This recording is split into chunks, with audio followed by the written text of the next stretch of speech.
Important ആയ ടോപ്പിക്കാണ് statement and assumptions. Statement and assumption എവിടെയൊക്കെ ചോദിക്കുന്നു വെച്ചാൽ ബാങ്ക് എക്സാമിൽ PO സെക്ഷനിൽ ചോദിക്കും, ക്ലർക്കിലും ചോദിച്ചുകൂടാന്നില്ല. അതുപോലെ തന്നെ ഇനി വരുന്ന എക്സാമിലൊക്കെ RRBയിലും SSCയിലും പിന്നെ മറ്റേ LDCയിലൊക്കെ ചോദിച്ചുകൂടാന്നില്ല. പക്ഷെ വളരെ ഇമ്പോർട്ടൻ്റ് ആയ ടോപ്പിക്കാണ്. ചില ഇന്റർവ്യൂസിലും കൂടി ഇതുപോലത്തെ ക്വസ്റ്റ്യൻസ് ഒക്കെ ചോദിക്കാൻ ചാൻസ് ഉണ്ട്, ചോദിക്കാറുമുണ്ട്. ഓക്കെ, ഇതിൽ കുറച്ച് റൂൾസ് ഉണ്ട്. ഇത് ഫസ്റ്റ് നമുക്ക് ഒരു ക്വസ്റ്റ്യൻ നമുക്ക് നോക്കാം, എന്നിട്ട് റൂളിലേക്ക് കടക്കാം. ഓക്കെ, താഴെ ഒരു ക്വസ്റ്റ്യൻ എടുക്കൂ ശ്രീകുൽ.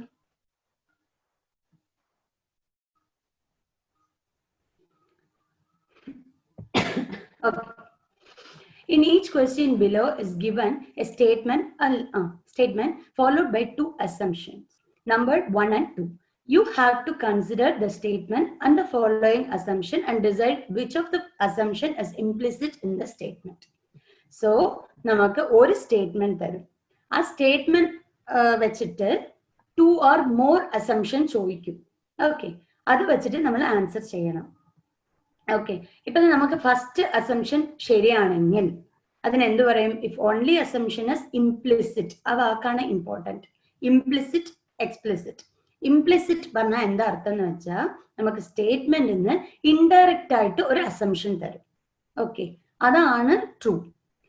പിന്നെ എക്സ്പ്ലിസിറ്റ് പറഞ്ഞാൽ എന്താന്ന് വെച്ചാൽ ആ സ്റ്റേറ്റ്മെന്റിൽ നിന്ന് നമുക്ക് ഡയറക്റ്റ് ആയിട്ട് ഒരു ആൻസർ തരും. അതാണ് എക്സ്പ്ലിസിറ്റ്. എക്സ്പ്ലിസിറ്റ് ആയെങ്കിൽ ആ അസംഷൻ എക്സ്പ്ലിസിറ്റ് ആയെങ്കിൽ അതിന് എന്ത് പറയും? ആ ഒരു അസംഷൻ ഫോൾസ് ആണെന്ന് പറയും. ഓക്കെ, സോ ഒരു സ്റ്റേറ്റ്മെന്റ് തരും, ആ സ്റ്റേറ്റ്മെന്റിൽ 2 or more അസംഷൻസ് തരും. അതിൽ നമുക്ക് ആ ഒരു അസംഷൻ ഇംപ്ലിസിറ്റ് ചെയ്തെങ്കിൽ, ആ ഇംപ്ലിസിറ്റ് പറഞ്ഞാൽ ഒന്നുകൂടി റിപ്പീറ്റ് ചെയ്യാം, ഇൻഡയറക്റ്റ് ആയിട്ട് അതിനെ സപ്പോർട്ട് ചെയ്യുന്ന രീതിയിൽ ഉണ്ടാവണം. ആ സ്റ്റേറ്റ്മെന്റിനെ ഇൻഡയറക്റ്റ് ആയിട്ട് സപ്പോർട്ട് ചെയ്യുന്ന രീതിയിൽ ഉണ്ടാവണം. ഈ എക്സ്പ്ലിസിറ്റ് പറഞ്ഞാൽ എന്താ അർത്ഥം എന്ന് വെച്ചാൽ അതിനെ ഡയറക്റ്റ് ആയിട്ട് പറയണം. സോ അത് ഫോൾസ് ആണ്, അത് ട്രൂ അല്ല നമുക്ക്.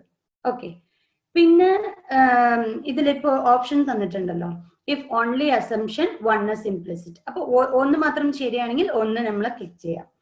If only 2 assumption 2 if only assumption 2 is implicit പറഞ്ഞാൽ 2 മാത്രം ശരിയാണെങ്കിൽ നമ്മൾ 2 മാത്രം ചെയ്താൽ മതി.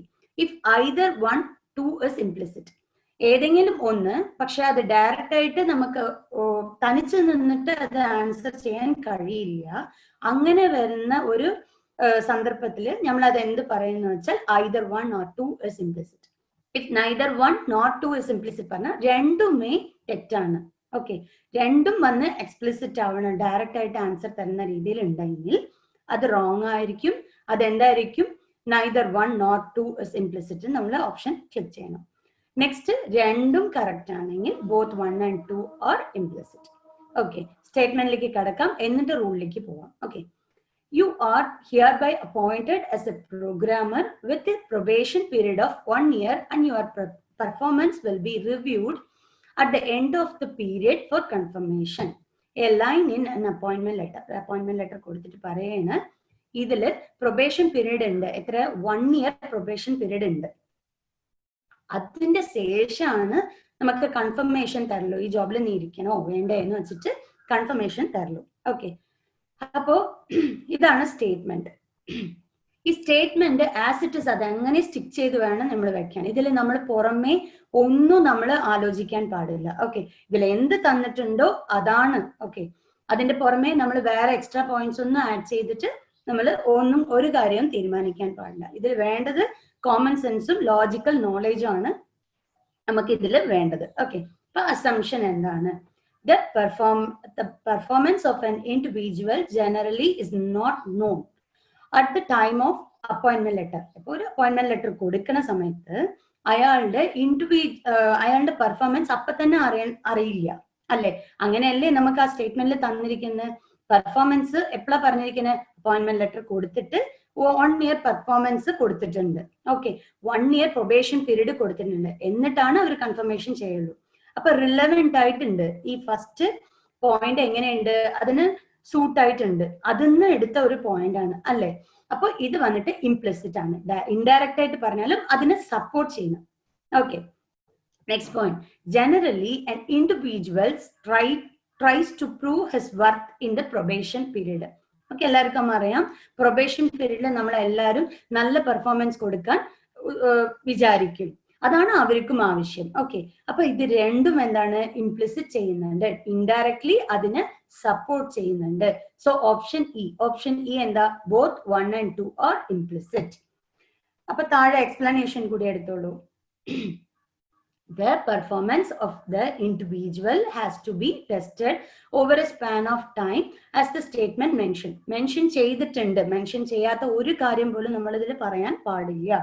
So statement mention ചെയ്തിട്ടുണ്ട്, the performance of the individual has to be tested over a span of time as the statement mentioned. So one is implicit, direct ആയിട്ട് നമുക്ക് കൺഫേം ആക്കാം. Okay, the statement mentioned that the individual's worth shall be reviewed during probation period അങ്ങനെയും പറഞ്ഞിട്ടുണ്ട്. എന്നാൽ മാത്രമാണ് അവർക്ക് confirmation തരുള്ളൂ എന്നും പറഞ്ഞിട്ടുണ്ട്. So before confirmation, so 2 is also implicit. Okay, ഇതില് ഇപ്പൊ ഇത്രയും മനസ്സിലായി. ഓക്കെ, ഇനി നമ്മൾക്ക് റൂളിലേക്ക് കടക്കാം. ആദ്യത്തെ ആ ഒരു പേജ് എടുക്കുമോ ശ്രീകുൽ? ഇനി റൂൾസ് അറിയുന്നതിന്റെ മുന്നിൽ കുറച്ച് പോയിന്റ്സ് ഞാൻ പറയാം. സ്റ്റേറ്റ്മെന്റ് പറഞ്ഞ എങ്ങനത്തെ സ്റ്റേറ്റ്മെന്റ്സ് ആണ് വരിക നോക്കാം. സ്റ്റേറ്റ്മെന്റ് പറഞ്ഞ അത് എങ്ങനത്തെ സ്റ്റേറ്റ്മെന്റ് എന്ന് വെച്ചാൽ ഫാക്ട്സ് ആയിരിക്കാം, ഒബ്സർവേഷൻസ്, അഡ്വർടൈസ്മെന്റ്, അഡ്വൈസസ്, അപ്പീൽസ്, പിന്നെ നോട്ടീസ്. ഇങ്ങനത്തെ ടൈപ്പാണ് മാക്സിമം ചോദിക്കുന്നത് സ്റ്റേറ്റ്മെന്റ് ആയിട്ട്. ഓക്കെ, അസംഷൻ എങ്ങനെ ഉണ്ടാവും? 2 or more അസംഷൻസ് വരും. പിന്നെ വേറെ എന്ത് പോയിന്റ് ഇതിലെന്ന് വെച്ചാൽ ഇതിൽ നമ്മൾ ഇത് ചെയ്യാനായിട്ട് ക്ലിയർ കോൺസെപ്റ്റ് നമുക്ക് അറിഞ്ഞിരിക്കണം, റൈറ്റ് തിങ്കിങ് ഉണ്ടാവണം. കറക്റ്റ് ടൈമിൽ നമ്മളത് കറക്റ്റ് അസ്യൂം ചെയ്തിട്ട് വേറെ ഒന്നും ചിന്തിക്കരുത്. പിന്നെ വന്നിട്ട് ഓക്കെ, പിന്നെ മറ്റേ അസംഷനെ കുറിച്ച് പറഞ്ഞല്ലോ, 2 പോയിന്റ് ആണ്, ഇംപ്ലിസിറ്റ്, എക്സ്പ്ലിസിറ്റ്. നമുക്ക് തരുന്ന അസംഷന് രണ്ടായിട്ടാണ് തരംതിരിക്കുന്നത്. ഒന്നെങ്കിൽ ഫോൾസ് അല്ലെങ്കിൽ ട്രൂ. ട്രൂ ആണെങ്കിൽ എങ്ങനെ ഉണ്ടാവണം? ആ അസംഷൻ വന്നിട്ട് നമുക്ക് ഇംപ്ലിസിറ്റ് ആയിട്ട് ഉണ്ടാവണം. ആ അസംഷൻ ഫോൾസ് ആണ്, ആ അസംഷൻ ഡയറക്റ്റ് ആയിട്ട് എന്തെങ്കിലും പറഞ്ഞിട്ടുണ്ടെന്ന് വെച്ചാൽ നമ്മൾ അത് എന്ത് പറയും? എക്സ്പ്ലിസിറ്റ് എന്ന് പറയും. വേറെയും എക്സ്പ്ലിസിറ്റ് ചെയ്യാനുള്ള ചാൻസസ് കുറച്ചുണ്ട്, അതും കൂടി ഞാൻ എക്സ്പ്ലെയിൻ ചെയ്യാം. നമുക്ക് ഇത് ചെയ്യുന്നതിന് മുന്നിൽ first point, stick to the statement. നമ്മൾ അത് സ്റ്റേറ്റ്മെന്റ് എന്തുണ്ടോ അത് നമ്മൾ അങ്ങനെ തന്നെ വെക്കണം. പിന്നെ അസംഷനിൽ നമുക്ക് കുറച്ച് പോയിന്റ്സ് ഉണ്ട്. എന്തൊക്കെയാണെന്ന് വെച്ചാൽ നമുക്ക് തന്നിരിക്കുന്ന ആ സ്റ്റേറ്റ്മെന്റ്, ഓക്കെ, അസംഷൻ എന്നിട്ട് ആ സ്റ്റേറ്റ്മെന്റിനെ കുറിച്ച് പാസ്റ്റോ ഫ്യൂച്ചറോ അങ്ങനെ ഒന്നും പറയാൻ പാടില്ല. അങ്ങനെ പറഞ്ഞു കഴിഞ്ഞാൽ ആ അസംഷൻ എന്താണ്? എക്സ്പ്ലിസിറ്റ് ആണ്, ഫോൾസ് ആണ്. പിന്നെ നമുക്ക് അസംഷൻ സ്റ്റേറ്റ്മെന്റിനെ സംബന്ധിച്ചോളം അതിന് റെലവെന്റ് ആയിട്ടാണ് ഉണ്ടാവേണ്ടത്. അല്ലാതെ അതിന് എഗെയിൻസ്റ്റ് ആയിട്ട് ഉണ്ട് എന്ന് വെച്ചാൽ ആ ഒരു അസംഷനും എന്താണ്? എക്സ്പ്ലിസിറ്റ് ആണ്, ഫോൾസ് ആണ്. ജനറലൈസ്ഡ് നമുക്കൊരു ഇത് തന്നിട്ടുണ്ട്, ഒരു സ്റ്റേറ്റ്മെന്റ് തന്നിട്ടുണ്ട്. ഓക്കെ, അത് ജനറൽ ആയിട്ട് പറഞ്ഞിട്ടുണ്ട്, ജനറലൈസ് ചെയ്ത് പറഞ്ഞിട്ടുണ്ട്. അതിന് വീണ്ടും നമ്മൾ സ്പെസിഫിക് ആയിട്ട് അതിനെ കുറിച്ച് പറയണ്ടെങ്കിൽ അതിന് എന്ത് പറയും? അതും എക്സ്പ്ലിസിറ്റ് ആണ്. പിന്നെ ഒരു ചെറിയ എക്സാമ്പിൾ പറയാം. If he is smart he will crack the interview. ഇയാൾ സ്മാർട്ട് ആണെങ്കിൽ ഇയാൾക്ക് ഇന്റർവ്യൂല് ക്രാക്ക് ചെയ്യാൻ കഴിയും. ഞാൻ ഒരു അസംഷൻ പറയാണ്, to crack an interview smartness is required. അപ്പോ ആ ഒരു സ്റ്റേറ്റ്മെന്റ് അനുസരിച്ച് പറഞ്ഞു. സ്റ്റേറ്റ്മെന്റിൽ എന്ത് പറഞ്ഞു? If he is smart he will crack the interview.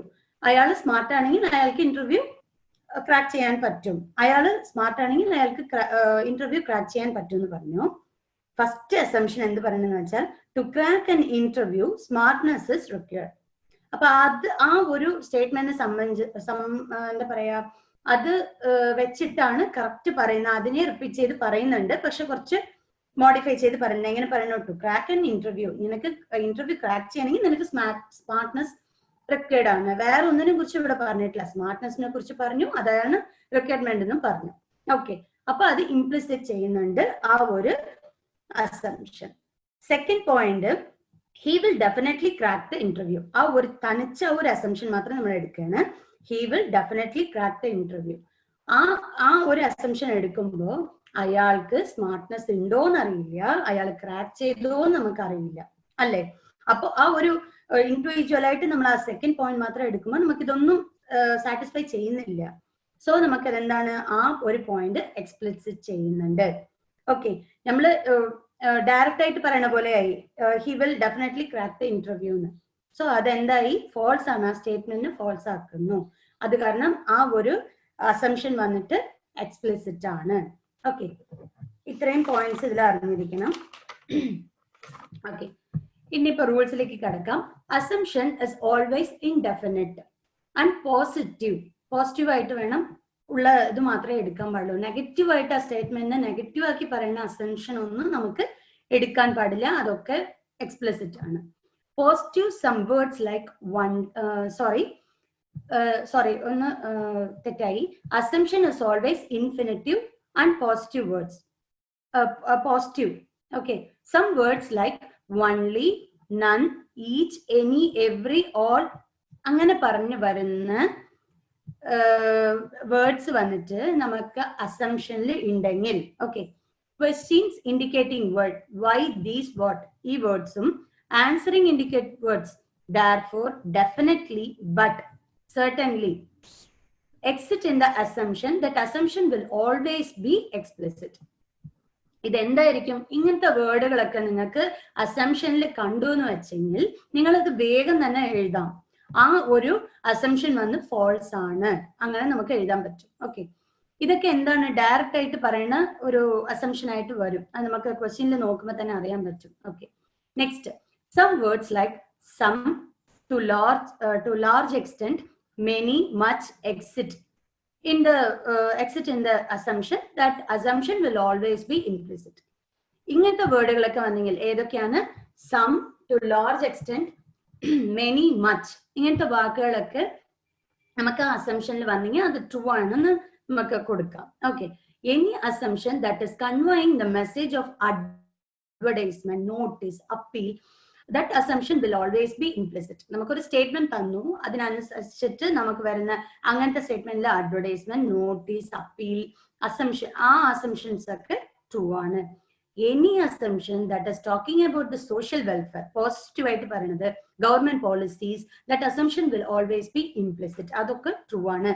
If any assumption is talking about past and future, ഞാൻ അപ്ലൈ പറഞ്ഞു, ഒരു സ്റ്റേറ്റ്മെന്റ് ഉണ്ട്, ആ സ്റ്റേറ്റ്മെന്റിനെ കുറിച്ച് പറയുമ്പോൾ, ഫോർ എക്സാമ്പിൾ, ഓക്കെ, നമുക്ക് ക്വസ്റ്റ്യനിൽ വരും, അപ്പൊ എക്സ്പ്ലെയിൻ ചെയ്യാം. If any assumption is talking about past and future, that assumption will always be explicit.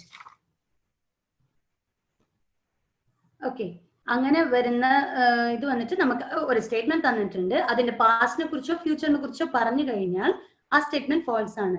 As it is, ആ സ്റ്റേറ്റ്മെന്റ് എന്തുണ്ടോ അത് വെച്ചിട്ട് മാത്രമേ നമുക്ക് പറയാൻ കഴിയുള്ളൂ. Okay, if any assumption showing the word like suggestion, order, request, that will always be implicit, അങ്ങനത്തെയൊക്കെ വരുന്നത് true ആയിരിക്കും. Restatement is never implicit. Comparison always wrong, അതിനെ വെച്ച് കമ്പയർ ചെയ്യുന്നതും റോങ് ആണ്. whenever a notice is issued, it is assumed that the notice will have desired effect.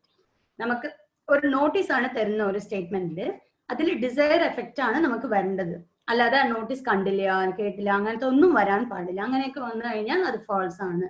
Assumption direct ആയിട്ട് അതിനെ response ചെയ്യുന്നത് മാത്രമാണ് നമുക്ക് true. Next, whenever something is advertised, it is assumed that it will be read. കുറച്ച് താഴോട്ട് ശ്രീകുൽ. Whenever something is advertised, it is assumed that it will be read by the people for whom it is meant. ആർക്ക് വേണ്ടി നമുക്ക് advertisement കൊടുത്തു അവരൊക്കെ അത് കണ്ടു എന്ന് വിചാരിക്കാൻ, ആ ഒരു തരത്തിലുള്ള അസംഷൻ ആണ് അവിടെ ട്രൂ ആവുക, അല്ലാതെ അസംഷൻസ് അവിടെ ഫോൾസ് ആവും. ഓക്കെ, സോ ഞാൻ ഇപ്പൊ എന്ത് പറഞ്ഞു എന്ന് എല്ലാവർക്കും മനസ്സിലായോ? ഇതിൽ എന്തെങ്കിലും ഒരു ഡൗട്ട് ഉണ്ടോ?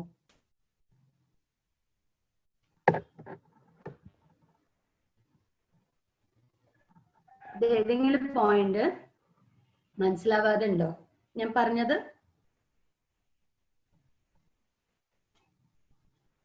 ഓക്കെ, ക്വസ്റ്റ്യനിലേക്ക് കടക്കാം. അപ്പോ ഞാൻ പറഞ്ഞ കാര്യങ്ങളൊക്കെ ഒന്നും കൂടി നിങ്ങൾക്ക് മനസ്സിലാവും. ക്വസ്റ്റ്യൻ എടുത്തോളൂ.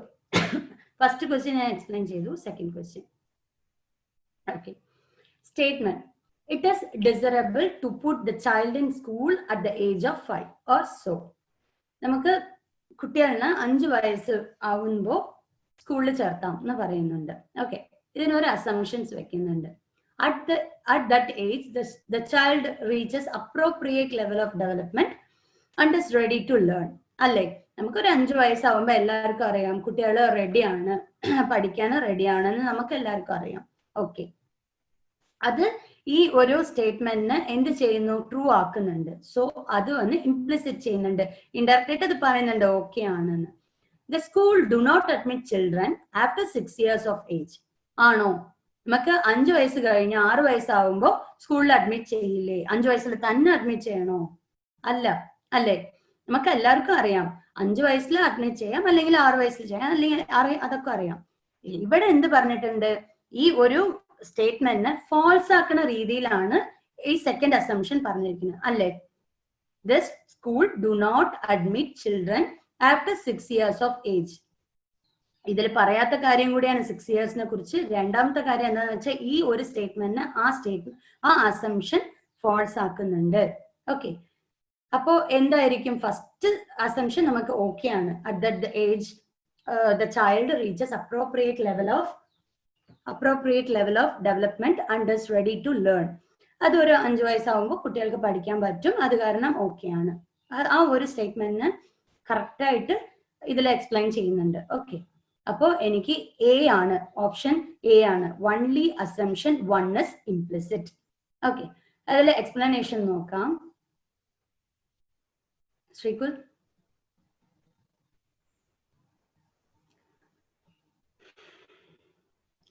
Since the statement talks of putting the child in school at the age of 5, it means that the child is mentally prepared for the same at this age. അല്ലേ, 5 വയസ്സാകുമ്പോൾ കുട്ടികൾക്ക് മെന്റലി പ്രിപ്പയർഡ് ആണ് സ്കൂളിൽ ചേർത്താന്നുള്ളത്. അപ്പൊ first statement അത് വെച്ച് relevant ആയിട്ടുണ്ട്. So 1 is implicit. But nothing about admission after 6 years. അവിടെ എന്ത് പറഞ്ഞിട്ടുണ്ട്? 5 വയസ്സിന്റെ കാര്യം മാത്രമേ പറഞ്ഞിട്ടുള്ളൂ, വേറെ ഒന്നും പറഞ്ഞിട്ടില്ല. 6 years എന്താവുന്നോ, ഫ്യൂച്ചറിനെ കുറിച്ചോ, അല്ലെങ്കിൽ 5 വയസ്സിൽ ചേർത്തില്ലെങ്കിൽ എന്തിനെ കുറിച്ച് പറയുന്നോ ഒന്നും പറഞ്ഞിട്ടില്ല. So but nothing about admission after 6 years of age is mention in the statement. So 2 is not implicit. അത് ട്രൂ അല്ല, ഫോൾസ് ആണ്. ഓക്കെ, ഇതിൽ ആർക്കെങ്കിലും ഡൗട്ട് ഉണ്ടോ? ഇതുവരെ എടുത്തത് പ്ലീസ് നിങ്ങൾക്ക് മനസ്സിലായില്ലെങ്കിൽ തീർച്ചയായിട്ടും ചോദിക്കൂ. ഇത് വളരെ ഇമ്പോർട്ടന്റ് ആയ ടോപ്പിക് ആണ്. റീസണിങ്ങിൽ 2 to 3 ക്വസ്റ്റ്യൻ എങ്കിലും ഇതിന്ന് ചോദിക്കും. ഇത് കറക്റ്റ് ആയിട്ട് പക്കാവായിട്ട് അറിഞ്ഞ ഈ റൂൾസും ഈ പറയുന്ന കാര്യങ്ങളും പക്കാവായിട്ട് അറിഞ്ഞിരുന്നെങ്കിൽ മാത്രമാണ് നിങ്ങൾക്ക് ഇതിൽ ആൻസർ ചെയ്യാൻ പറ്റുള്ളൂ. ഇത് പഠിച്ചിട്ട് പോയിട്ടൊന്നും നിങ്ങൾക്ക് ഒന്നും ചെയ്യാൻ കഴിയില്ല. ഓക്കെ, കോൺസെപ്റ്റ് എന്താന്ന് മനസ്സിലാക്കണം, കുറച്ച് കോമൺ സെൻസും വേണം, പിന്നെ ലോജിക്കൽ റീസണിങ്, ലോജിക്കൽ നോളേജും വേണം. ഓക്കെ, അപ്പൊ മാത്രമാണ് നമുക്കിത് ചെയ്യാൻ കഴിയുള്ളൂ, അറ്റൻഡ് ചെയ്യാൻ കഴിയുള്ളൂ. ഓക്കെ, ഇതിൽ ആർക്കെങ്കിലും എന്തെങ്കിലും ഡൗട്ട് ഉണ്ടെങ്കിൽ പ്ലീസ് ഇപ്പൊ ചോദിച്ചോളൂ, ക്ലിയർ ചെയ്യാം. പറയൂ പ്ലീസ്. എക്സ്പ്ലിസിറ്റ് ആവുന്ന അതൊക്കെ നമ്മള് ശ്രദ്ധിക്കേണ്ട വേർഡ്സ് ഇല്ലേ, അത് ഏതൊക്കെയാണെന്ന് പറയുമോ? ഓൺലി മറ്റേ ഫസ്റ്റ് റൂളിൽ അത് നമുക്ക് ഗിവൻ, ഞാനത് PDF തരുമ്പോൾ നിങ്ങൾക്ക് കാണാം. ഒന്നും കൂടി ഞാൻ പറയാം ഏതൊക്കെയാണ് വാക്കുകളെന്ന്.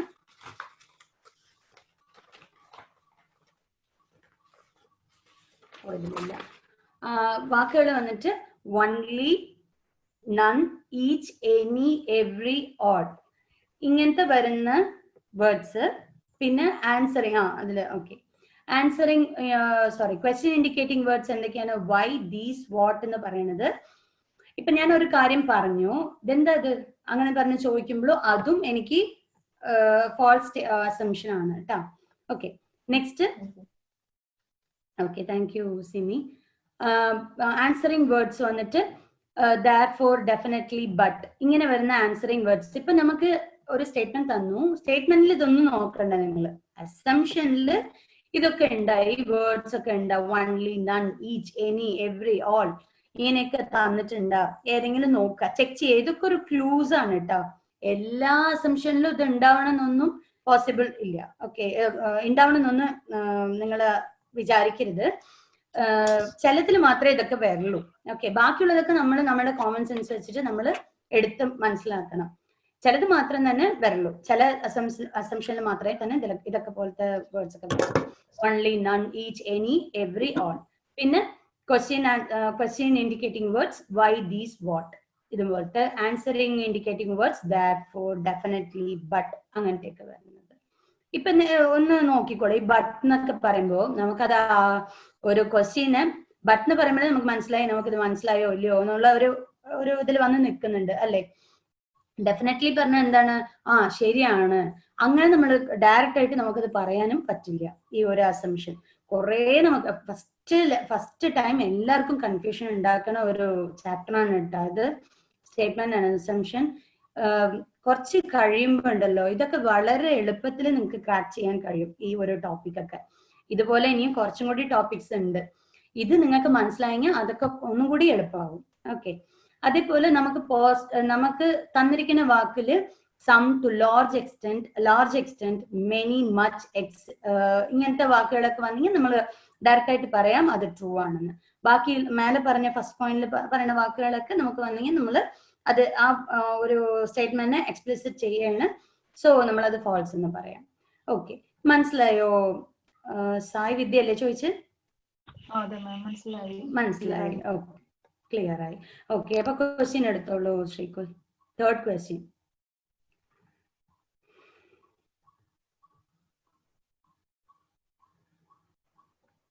Okay, third question. In order to bring punctuality in our office, we must provide convenience allowance to our employees. In charge of a company tells personal manager. Okay. Punctuality വരുത്താനായിട്ട് ഒരു ഓഫീസിൽ എന്ത് ചെയ്തു? അവർക്ക് കൺവീനിയൻസ് അലവൻസ് കൊടുത്തു. Okay, അപ്പൊ അങ്ങനെ കൊടുക്കുമ്പോൾ എന്താവും? എല്ലാവരും പങ്ക്ച്വൽ ആയിട്ട് വരും. ഒരു പോസിറ്റീവ് ആയിട്ടാണ് ഉള്ള കാര്യമാണ്. ഓക്കെ, ഇത് ഒരു മാനേജർ അടുത്ത് പറഞ്ഞു. ഓക്കെ, assumption നോക്കാം. Convenience allowance will not help in bringing punctuality. ഈ ഒരു അസംഷൻ നോക്കൂ, ഇതിന് ഫാൾസ് ആക്കുന്ന രീതിയിൽ എഗൈൻസ്റ്റ് ആയിട്ടാണ് ഉള്ളത് അല്ലെ. Convenience allowance will not help in bringing punctuality. Convenience allowance കൊടുത്താൽ ഒരു പങ്ക്ച്വാലിറ്റി വരില്ല. അങ്ങനെയൊന്നും പറഞ്ഞോ സ്റ്റേറ്റ്മെന്റിൽ? അങ്ങനെ പറഞ്ഞോ? ഇല്ല. ഇതിന് എഗൈൻസ്റ്റ് ആയിട്ട് നമുക്ക് ഏതെങ്കിലും ഒരു അസംഷൻ വന്നാൽ അത് നമുക്ക് ഫാൾസ് ആണ്. സോ ഫസ്റ്റ് അസംഷൻ നമുക്ക് ഫാൾസ് ആണ്. സെക്കൻഡ് അസംഷൻ എന്താ? Discipline and reward should always go in hand അല്ലെ. ഇപ്പൊ ഞാൻ പറയാം, ഒരു സിമ്പിൾ എക്സാമ്പിൾ ഞാൻ പറയാം. ഞാനിപ്പോ ഇന്നലെ വാട്സപ്പ് ഗ്രൂപ്പിൽ ഞാനൊരു ഇതിട്ടു, നിങ്ങളത് റെസ്പോൺസ് ചെയ്തു. ചില കുട്ടികൾ റെസ്പോൺസ് ചെയ്തു. അവർക്ക് ഞാൻ റിവാർഡ് കൊടുത്തു കഴിഞ്ഞാൽ അവരെന്ത് ചെയ്യും? വീണ്ടും അത് ചെയ്യാൻ അവർക്കൊരു ഇൻട്രസ്റ്റ് ഉണ്ടാവും. ഒന്നും ചെയ്യുന്നില്ല, ഞാൻ ചുമ്മാ നോക്കിയിട്ട് വിട്ടു, അതിന് ആൻസർ ഒന്നും ചെക്ക് ചെയ്തില്ല. അപ്പൊ എന്തുണ്ടാവും അവിടെ? അവർക്കും ഇൻട്രസ്റ്റ് ഉണ്ടാവില്ല, വരുന്ന കുട്ടികൾക്കും ഇൻട്രസ്റ്റ് ഉണ്ടാവില്ല. വരുന്ന കുട്ടികൾ എന്ത് വിചാരിക്കും? റിവാർഡ് തരുന്നുണ്ട്. ഇപ്പൊ ഞാനിപ്പോ ഡയറക്റ്റ് ആയിട്ട് ക്ലാസ് എടുക്കുന്നുണ്ട് വെച്ചാൽ നിങ്ങൾക്ക് എന്തെങ്കിലും ചെറിയ ചെറിയ കുഞ്ഞു കുഞ്ഞു ഗിഫ്റ്റ് ഒക്കെ തരുന്നുണ്ട് എന്ന് വെച്ചാൽ നിങ്ങൾക്ക് എന്താവും? ഇൻട്രസ്റ്റ് ആവും. അല്ലെങ്കിൽ എന്താവും? ഇൻട്രസ്റ്റ് ഉണ്ടാവില്ല, നോർമലായി ചെയ്യും, അത്ര തന്നെ. ഓക്കെ, ഇപ്പൊ ഇവിടെ എന്താ പറയുന്നത്? ഇൻ ഓർഡർ ടു ബ്രിങ് പങ്ക്ച്വാലിറ്റിയാണ് ഇവിടെ ഇമ്പോർട്ടന്റ്. അതിന് അവര് കൺവീനിയൻസ് അലവൻസ് കൊടുക്കുന്നുണ്ട്, കൊടുത്തോട്ടെ. അപ്പോ അതിന് എഗെയിൻസ്റ്റ് ആയിട്ടാണ് ഫസ്റ്റ് അസംഷൻ പറയുന്നത്. എന്താണ് പറയുന്നത്? Convenience allowance will not help in bringing punctuality. So അത് വന്നിട്ട് എക്സ്പ്ലിസിറ്റ് ആണ് ഫസ്റ്റ് സ്റ്റേറ്റ്മെന്റ്. സെക്കൻഡ് എന്ത് പറയുന്നു? അതിന് റിലവന്റ് ആയിട്ട് പറയുന്നു, discipline and reward should always go hand in hand അല്ലെ. അപ്പൊ സെക്കൻഡ് വൺ ഇസ് ഇംപ്ലിസിറ്റ് ആണ്, അത് ട്രൂ ആണ്. ഓക്കെ, ആൻസർ എടുത്തോളൂ.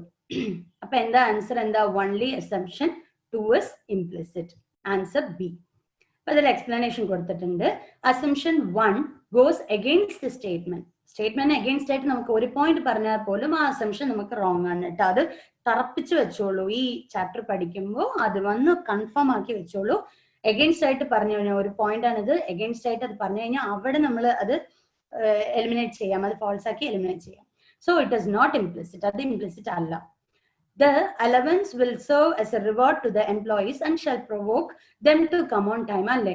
ഒരു അലവൻസ് കൊടുത്തു കഴിഞ്ഞാൽ അവർക്ക് വന്നിട്ട് വരണം എന്ന് തോന്നും.